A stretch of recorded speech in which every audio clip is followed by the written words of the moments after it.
I would say this is the state of the race right now. If you're a Trump supporter, President Trump can win. But if you're a Harris supporter, she can too.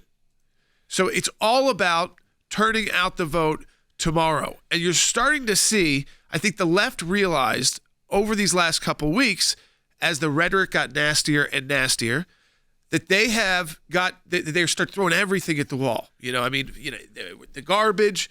And now we have the New York governor saying that you were actually anti-American and anti-woman. But let's just go to the anti-American part first, because that's even worse than we've seen. And we've heard him see anti-woman before. That's because of abortion.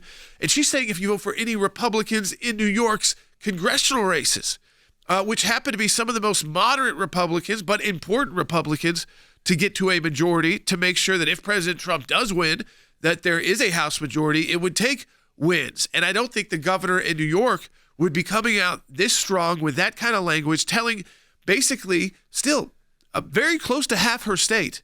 You remember, even in these blue states, you're talking about maybe it's 65, not even 65, 35, 55, 45, 60, 40. So still a huge chunk of your state you're calling anti-American because of who they may vote for, trying to influence a vote as if, one, you'll know who they voted for, and then somehow they'll be run out, which, by the way, so many people are leaving places like this because of language that comes out. I don't see Republicans saying things like, if you vote, like Republican governors saying, for anybody out there who votes for a Democrat, they're not American people.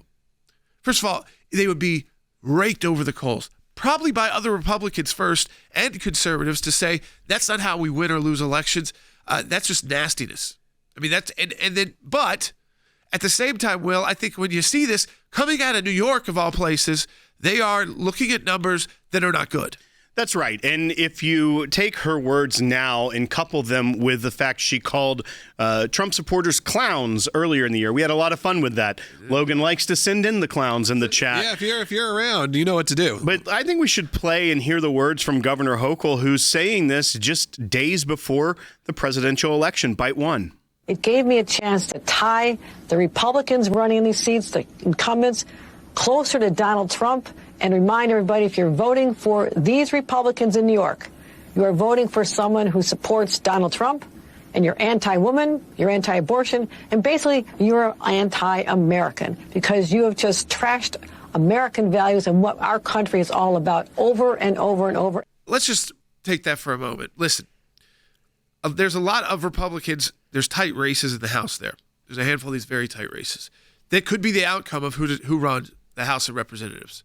So the fact that the Democrats nationally are using state officials like Kathy Hochul to go at the governor, to go after congressional races, because those individuals might also support their party's nominee for president of the United States, who they will have to work with if he's elected and they are elected to the House of Representatives. But this idea that you're garbage and that you're anti-American, I hope it just spurs you to action. I think at this point now, stop looking at polls. Okay? Don't worry about the numbers. We know that a big early vote came in.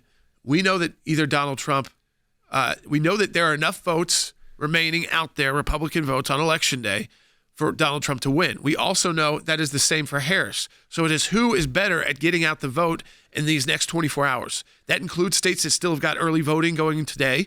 That includes, of course, Election Day. So for those of you who can still make a plan today and go vote, and then open up time tomorrow so that you can, again, take some people to the polls, or if you've got to watch somebody's kids to help them out, anything possible, because this is the message that has to be loud and clear. The lines might be long tomorrow, but we're not asking people to do this even every year. This is once every 4 years. Midterm elections, we don't have the kind of numbers and lines. But every 4 years, it's worth it for your country if you got to sit there for hours on end, regardless of the weather. Think about the consequences of this election and who will be in the White House and who will lead the House and who will lead the Senate. All very important, which is also key that I don't care if you're in a dark blue state right now or a deep red state, because we've got to have those wins at the House and the Senate level, at the state level, local levels as well. We've overlooked those elections for far too long while George Soros was pouring millions, billions of dollars into them. And it's how we've got these DAs all around the country in places that are even surprising to people that, hey, how did we get such a liberal DA? We didn't actually get involved in that or educate ourselves. So you've got time to do it. You've got time to get out the vote, and campaigns can use you as well. So if you don't know how to use time and you've got free time tomorrow, if you're in a battleground state, pick up the phone, call the local county GOP or the state GOP office and just ask, what should I do? If you're Democrat, you could do the same thing. What I'm encouraging people to do, though, is realize that we have an opportunity to win, but the votes are not in. So don't believe any of the hype. Don't believe all the left kind of throwing it. Yes, they are acting like, the ship is sinking. But they also hope that you see that part of that's a game. For you to think, oh, they wouldn't be so upset if they didn't think Donald Trump was about to win. But get this, they're a lot better at finding voters. And some of that's just numbers in registrations in states. So, can we win tomorrow? Yes. Will we know tomorrow? They're making it very difficult for us to be able to say to you that you'll even really know when you wake up Wednesday morning. I hope that when we wake up Wednesday morning, we know. I would hope that it was just, maybe 2, 3 in the morning even. It wasn't, but it doesn't look like it's going to be that way based off how states handled that last time. They didn't keep people necessarily counting through the night, Logan. So they'd send people home. Yeah. They'd have those weird cameras on. A lot of states. And then they'd bring them back at 7 or 8 a.m. And it would be, again, another day. And that just is not good for the country. Yeah, to see what the actual states are. But I know some of them have already said that at around 1 a.m. they'll be sending their poll workers home, not have them work through the night because a lot of these people... Why don't they have 2 shifts? Like, instead of those people, why don't they have like a night shift? It's just part of... It's bizarre. Yeah, I think that, honestly, I think now they have an understanding that likely we will not know tomorrow night.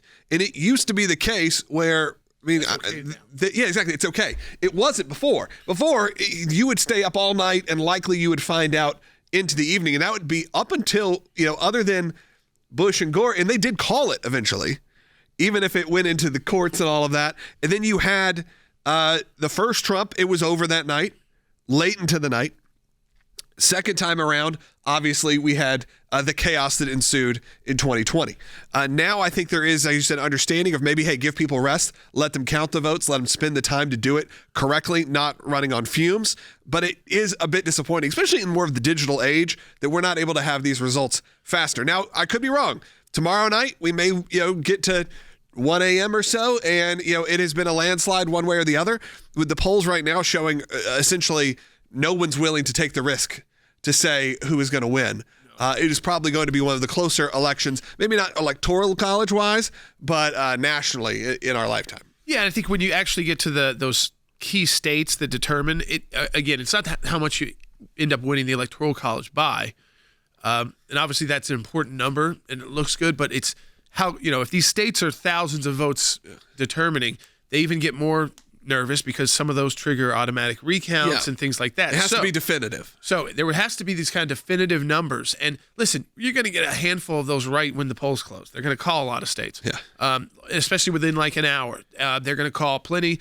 I don't know where by midnight Eastern time that's going to stand for either candidate because you'll have some big ones still out there, but you might have some big ones that have come in for and on one side and against another side.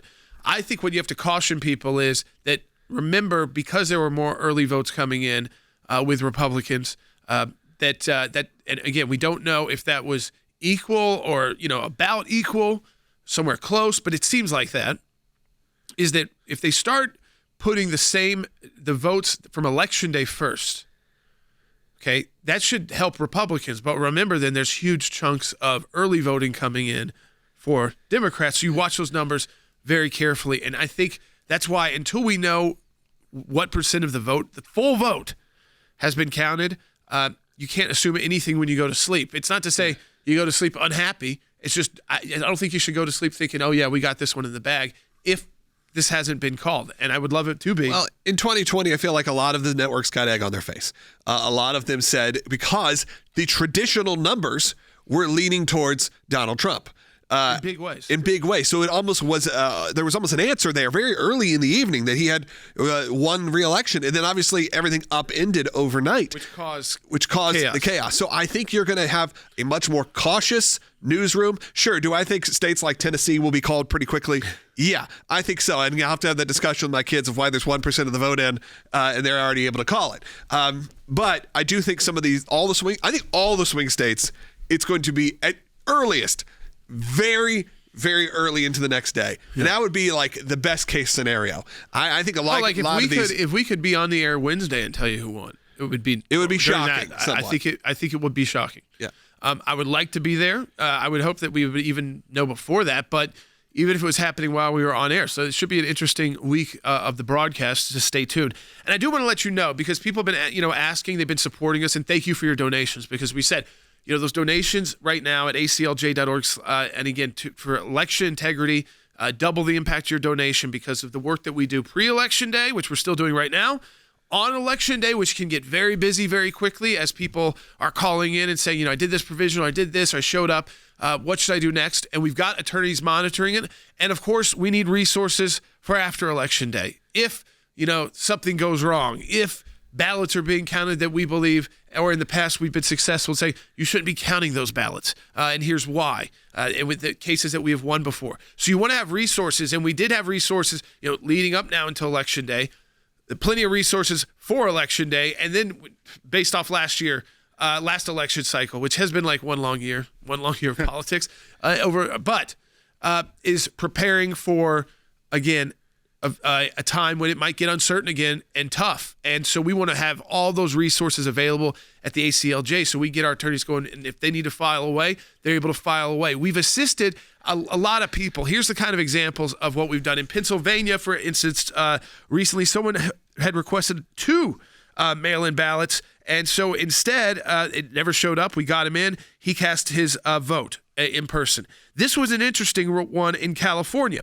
In California, a woman went to vote, but she was told she'd already voted because she submitted she submitted a provisional ballot. So we walked her through the process of reviewing and tracking her provisional ballot and confirmed that the poll worker who told her that she voted was mistaken, and that the only vote in the system for her is the one that she herself submitted. And we confirmed with her that her vote was properly received and counted. So again, something in the system had showed that she had already sent one in. She had not. So we made sure that provisional vote was moved to a regular vote and turned into the process. So again, that's real work being done there, multi-steps. And I'm glad people are contacting us so that they are confident their vote will be counted. Similarly, we've had a lot of issues with these mail-in ballots that people did not receive. And so they requested one because, again, sometimes health issues, sometimes travel issues, but they were still saying, if I didn't get this, I'll go vote early or I'll go vote on election day. It's important to me. I'll change my plans if I have to. So because of that, we've walked them through how to do that, how to tell the poll workers if it shows up that they requested a provisional, a mail-in ballot. You say, I never received it. I have not turned one in. And they will at least allow you to do a provisional ballot. And if you're correct and you didn't send one in, that vote will be counted as normal. And there's more. We've done this in New York as well. Someone who dropped off their mail-in ballot and never got confirmation of the ballot being processed. And so now, again, we've explained to her how to track it, that New York doesn't start actually letting you know until the day of election, so she could check tomorrow on their system to make sure it went through. And if not, she can go on election day and vote. We are assisting people to make sure they are confident, and we get through the confusing parts for you so that you don't end up there 3 or 4 times, but maybe have to go back once. And I love the fact that people are that excited about voting. So support our work.